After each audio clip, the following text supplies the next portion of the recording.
Tanguay électronique, en première ligne.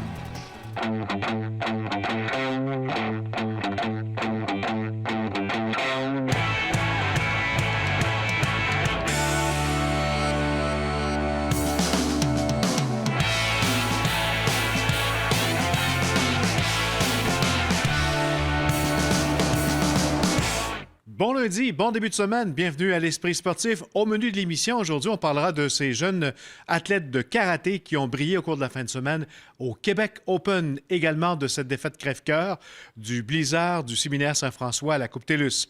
Mais d'abord, parlons football et d'Anthony Auclair. Même s'il n'a pas été sélectionné lors du repêchage de la NFL, il a quand même signé une entente avec les Buccaneers de Tampa Bay à titre de joueur autonome. Le reportage de Stéphane Turcot.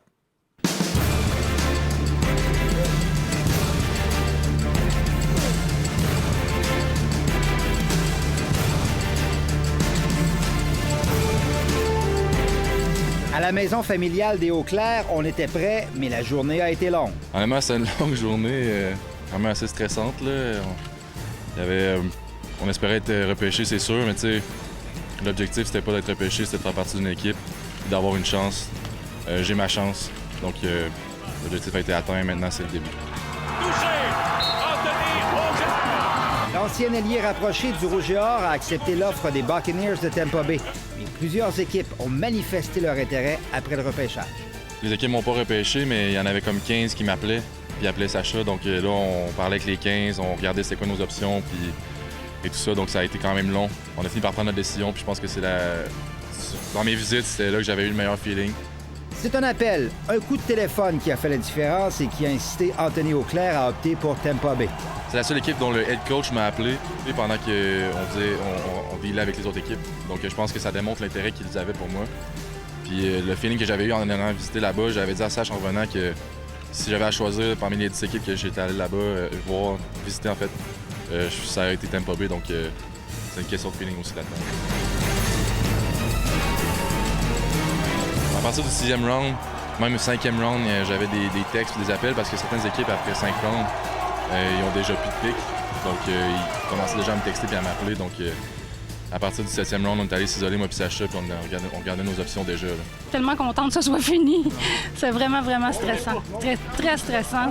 La tension était palpable dans la maison. Pas juste moi, tout le monde qui était avec lui, tous les amis, la garde rapprochée. Là, c'est vraiment... c'est ça. C'était vraiment stressant.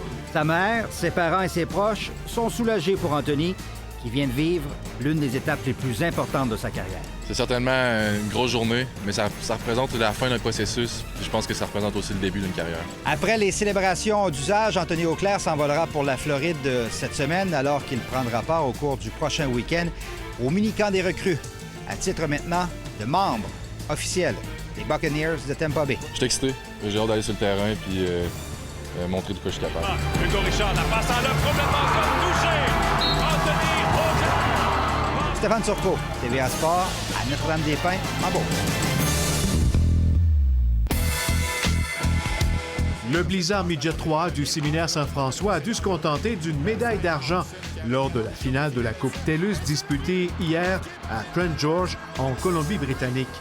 L'équipe de l'entraîneur-chef Martin Laperrière a subi une défaite crève-cœur de 5-4 en prolongation face aux Highlanders de Cap-Breton, les champions des Maritimes. Pourtant, les représentants québécois avaient pris les devants 4-2 en première période avant de voir leurs adversaires revenir de l'arrière en troisième période pour combler l'écart et forcer ainsi la prolongation.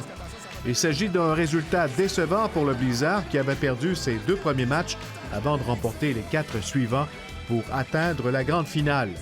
Le Québec cherchait à ramener la précieuse bannière de champion pour la première fois depuis 2001. Après la pause, nos karatékas brillent au Québec Open.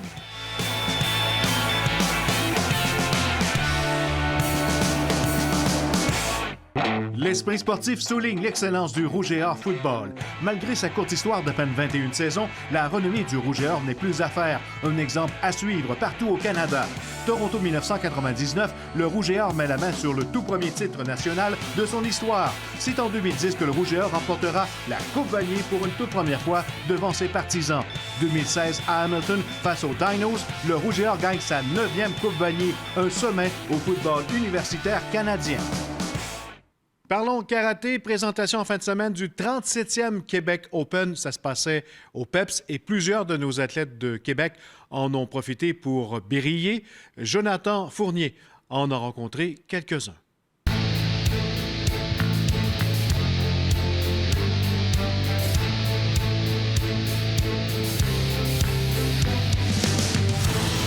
Ça grossit à chaque année. On a des gens d'un petit peu partout qui viennent aussi. On a des gens de l'Iran cette année, de Trinidad, Mexique. On a beaucoup de gens des États-Unis. On a un Irlandais qui est là. On a des gens pas mal de partout qui sont présents ce soir. Ça devrait être un beau défi pour les compétiteurs. Je me suis toujours entraîné avec mon frère. On est 4 frères chez nous, puis mes 2 petits frères aussi s'entraînent souvent avec nous.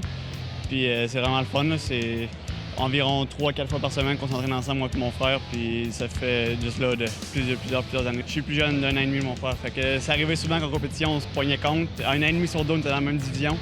Et que ça arrivait souvent qu'on était contre en finale. Yanni se promène aussi beaucoup dans les compétitions autour du Canada. Dans les 16-17 ans, je vous dirais que c'est pas mal un truc qui domine beaucoup le circuit.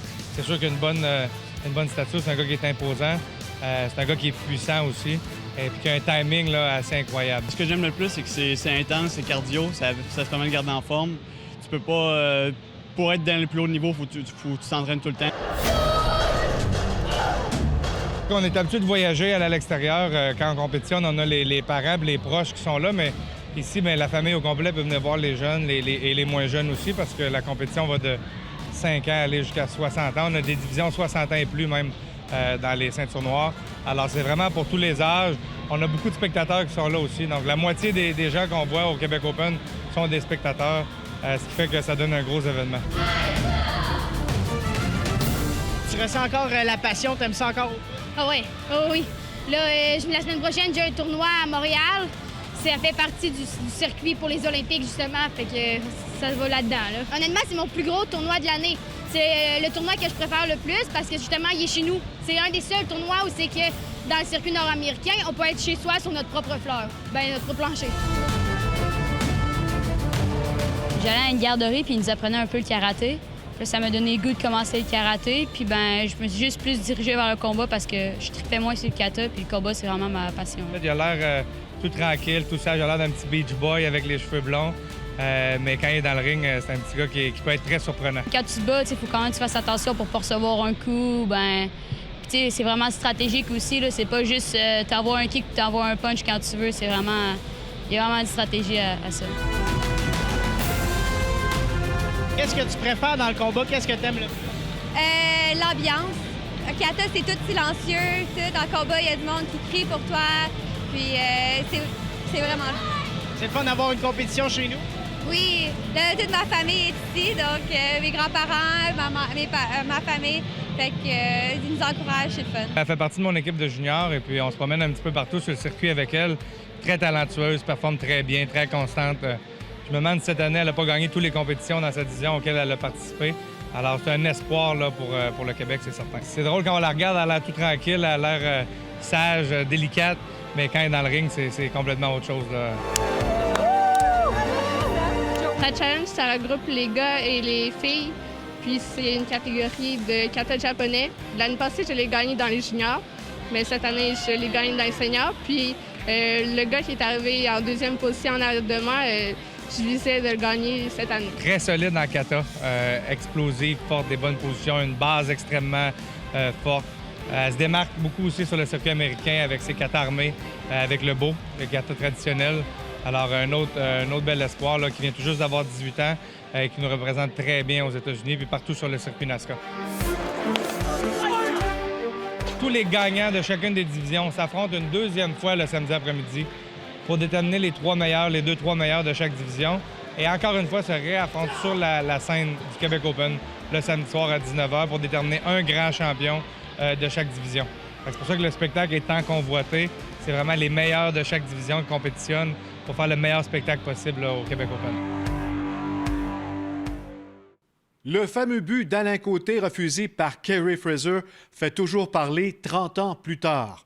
Le reportage de Stéphane Turcot. Alain Côté aura 60 ans mercredi prochain, le 3 mai, et son fameux but meuble son quotidien depuis maintenant la moitié de sa vie. Côté qui tente de déjouer Ludwig. Joue bien, le tiré, le but! Je m'attendais quand on allait en parler, mettons, durant peut-être l'été qui a suivi. À un moment donné, la saison commence. Là, on passe à d'autres choses, tout ça, mais ça n'a jamais arrêté. Ça n'a jamais arrêté. Le but ne compte pas. Aujourd'hui, il en rit et s'amuse avec les gens qui l'abordent à ce sujet, mais pas au début. Quand ça a été dans les, je te dirais, les 3-4 premières années, là, puis même, quand j'avais pris ma retraite un peu, puis à un moment donné, puis il y a quelqu'un qui m'en parlait, là, ça me pinçait. Ça me pinçait au cœur. Ouais. Ça fait partie de l'histoire, ça fait partie du folklore maintenant. Alain Côté est aujourd'hui défini plus souvent qu'autrement pour cette controverse. Mais pourtant, il a joué 12 saisons au niveau professionnel, dont 10 dans la Ligue nationale, et détient toujours un record prestigieux. C'est plate parce que c'est moi qui ai le record du tour du chapeau le plus vite, compté par un Nordique de Québec. Sérieux? Ah oui, à Boston, le 1er avril d'ailleurs. 2 minutes 17 secondes, ça m'a pris pour compter 3 buts. Oui, en première période. Ça, on n'en parle pas. C'est sûr, personne n'en parle. On s'en fait parler. Moi, c'est à chaque 2 jours, fait que j'imagine qu'Alain, c'est à chaque jour. Là. Son fils Mathieu et les autres membres de la famille Côté ont tous hérité du but qui frappe encore l'imaginaire des amateurs. Ah, une petite histoire, oui. J'étais avec des amis, un petit voyage. On était dans le coin de Tremblant, puis on jouait au mini-pot. Puis là, je fais un pot, puis la balle fait le tour de la coupe une fois complète. Puis là, on était fâchés. Le gars en arrière, il me regarde et dit « Hey! C'est comme le but d'Alain Côté! » Parce que mon but, il était bon, tabarouette. Il y a même eu une publicité sur le fameux but en 2014.